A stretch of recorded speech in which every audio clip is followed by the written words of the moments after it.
আলিয়া মাদ্রাসার শিক্ষা কারিকুলাম যে সালাফি এবং নব্য সালাফি যারা আছে এবং কি যারা ইসলামকে মডারেট ইসলাম বানাতে চায় তাদের হাতে চলে গেছে, এটা নিঃসন্দেহে আমরা বুঝতে পেরে গেছি।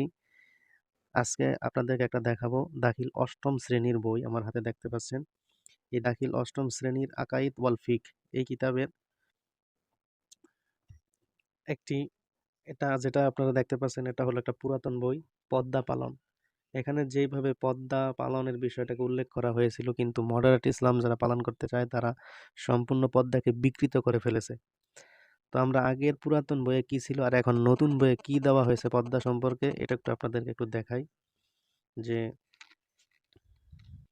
দেখুন আমাদের 25 সালের বইয়ে কত সুন্দরভাবে পদ্মার সংজ্ঞা এভাবে দেওয়া হয়েছিল যে শরীয়তের পরিভাষায় হিজাব হলো অর্থাৎ পদ্মা হলো যে আল্লাহ ও রসুলের নির্দেশ মোতাবেক হেজাব হলো মুখমণ্ডল ও সমস্ত শরীর এমনভাবে ঢেকে ফেলা যাতে কোনো অঙ্গ প্রকাশ না পায়।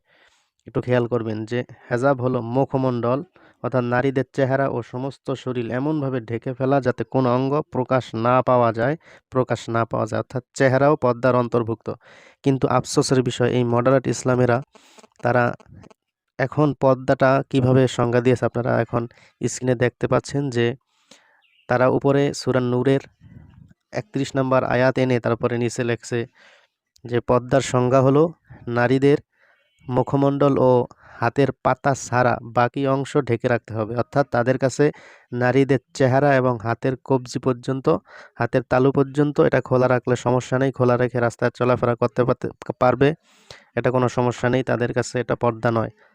অর্থাৎ এই ফিতনা এবং ফাসাদের যুগে এসে এই ধরনের কথা যদি বইয়ের মধ্যে লিখে দেয়, আগের এই সঠিক কথাটাকে তারা মুছে দিয়ে এখন নতুন কথাটা লিখে দিয়েছে। তাদের উদ্দেশ্য আপনারা অবশ্যই বুঝতে পারছেন, তারা ইসলামটাকে বিকৃত করে পর্দাটাকে নরমাল করার চেষ্টা করতেছে। তারা যে সূরা নূরের এই ৩১ নম্বর আয়াতের আলোকে এই সিদ্ধান্ত দিল যে নারীদের মুখমণ্ডল এবং হাতের পাতা, ২ হাতের পাতা এটা পর্দার অন্তর্ভুক্ত নয়, এটা তারা কোথায় পেল? এটা তাদেরকে অবশ্যই জবাবদিহি করতে হবে যে এই আয়াতের আলোকে কোন তাফসীরের মধ্যে এটা লেখা আছে। তারা কোন সাহসে এই আগের বইয়ের এই কথাটা মুছে ফেলল? কোন ইন্ধনে এই কাজটা তারা করতে সাহস পেল? যেখানে সমস্ত তাফসীরের কিতাবের মধ্যে এই কথাটাই আছে। এই সূরা নূরের ৩১ নম্বর আয়াতের আলোকে যে তাফসীর করা হয়েছে বিভিন্ন তাফসীরে জালালাইন সহ এবং কি তাফসীর ইবনে কাসিরের মধ্যে আসছে যে নারীদের হেজাব, মুখমণ্ডল এবং হাতের পাতা সমস্ত ঢেকে ফেলা এটাই প্রকৃত পর্দা। এর বাইরে কোনো পর্দা নেই। আমি আপনাদেরকে এখন তাফসীরে জালালাইন থেকে এই আয়াতের তাফসীর দেখাইতেছি, একটু ধৈর্য ধরে দেখুন সেখানে কি লেখা আছে। আমার কাছে তাফসীরে জালালাইনের মূল আরবি খণ্ড আছে, আমি ওইটা এখন দেখাবো না, কারণ যেহেতু এটা অনেক জেনারেল মানুষ দেখবে এজন্য ওইটার বাংলা ভাষণটা দেখাইতেছি। আপনারা দেখতে পাচ্ছেন তাফসীরে জালালাইন ৪র্থ খণ্ড, এই ৪র্থ খণ্ডের ৬২১ পৃষ্ঠার মধ্যে এই সূরা নূরের ৩১ নম্বর আয়াতের ব্যাখ্যা আমি একটু হাইলাইট করে দেখাইতেছি আপনাদেরকে। সেখানে কি বলা হয়েছে, সেখানে বলা আছে যে এই যে নারীদের চেহারা এবং হাতের তালু এটা পর্দার আওতাধীন আছে কিনা, সেখানে তাফসীরে জালালাইনের মধ্যে উল্লেখ আছে। সুতরাং এক বর্ণনা মতে গায়রে মাহরামের জন্য তা দেখা জায়েজ আছে, তবে যদি ফিতনার আশঙ্কা না থাকে, অর্থাৎ নারীদের চেহারা এবং তাদের হাতের তালু এটা দেখানো জায়েজ আছে যদি ফিতনার আশঙ্কা না থাকে।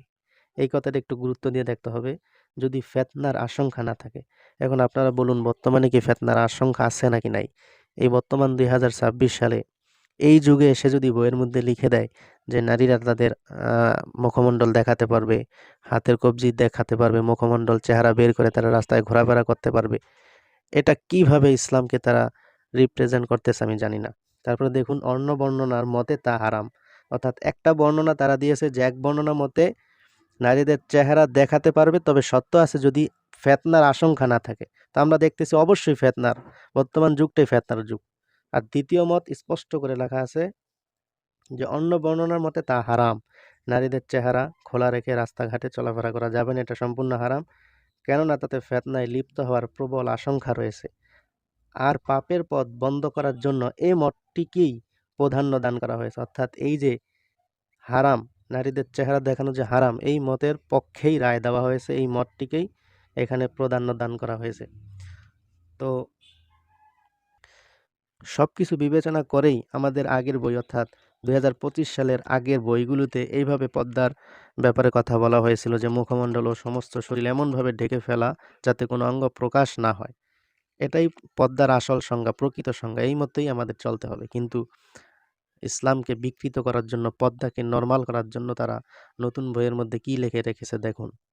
তারা স্পষ্ট লিখে রেখেছে যে সূরা নূরের ৩১ নং আয়াত থেকে নাকি এটাই প্রতীয়মান হয় যে নারীদের চেহারা এবং হাতের তালু খোলা রেখে চলাফেরা করতে পারবে। এইটাই নাকি পর্দার আসল সংজ্ঞা। নাউজুবিল্লাহি মিন যালিক। যে আমাদেরকে কোন দিকে ধাবিত করতেছে আল্লাহই ভালো জানে।